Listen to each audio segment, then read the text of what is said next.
Саламатсыздарбы. Вот смотрите, башка мамлекеттин, точнее, биздин кыргыз жарандарыбыздын башка мамлекеттин өкүлдөрү катары консул катары болуп эсептелген саны канча? Сколько таких?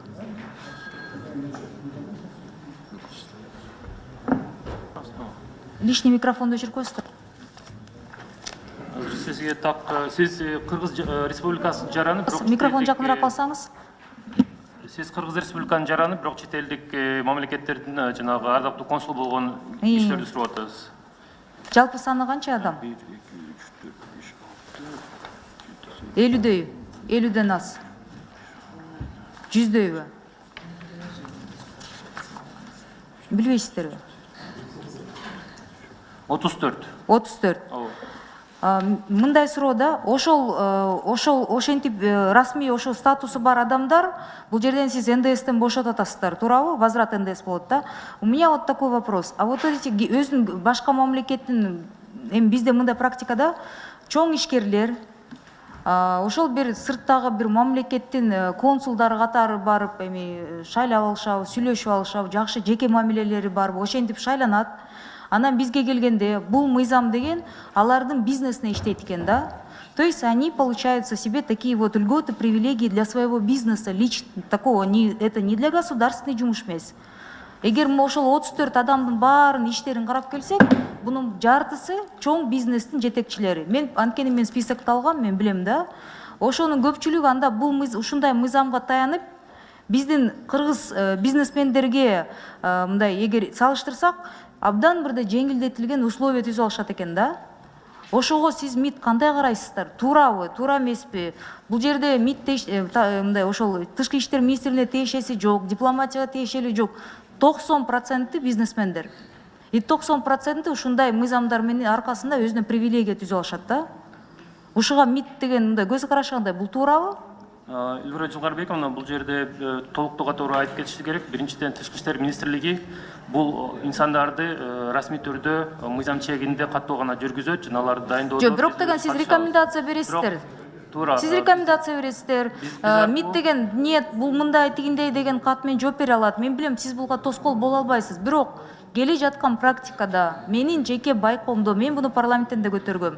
Көпчүлүгү канча бир топ убакыттан бери чоң ишкерлер болушуп, ушундай мыйзамга таянышып, это для них такая вот определенная привилегия, льгота.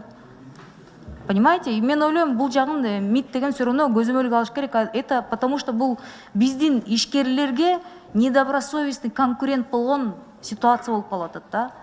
Биздики экономика жана фискалдык комитеттин немеси талкуусу болуп атат да. Суранат элем, ошол жакты көзөмөлдөңүздөр. Эгер чоң ишканалардын жетекчилери, чоң ири бизнестин жетекчилери өзүлөрү ошондой консул болуп, официальный представитель ген консул болуп иштесе, и если они каким-то образом ошол бизнеске мындай недобросовестный конкурент катары льготалар болуп атса, буга тышкы иштер министрлиги силер жактан мындай бөгөт коюш керек да. Көзөмөлгө алыш керек. Эльвира Жылгарбековна, толуктуу катары айтып кетейин, Кыргыз Республикасынын тышкы иштер министрлиги эки мамлекеттердин ортосундагы макулдашууларга жараша жана эл аралык тажрыйбага ылайык Кыргыз Республикасында атайын ардактуу консулдар дайындоо маселесине катышат.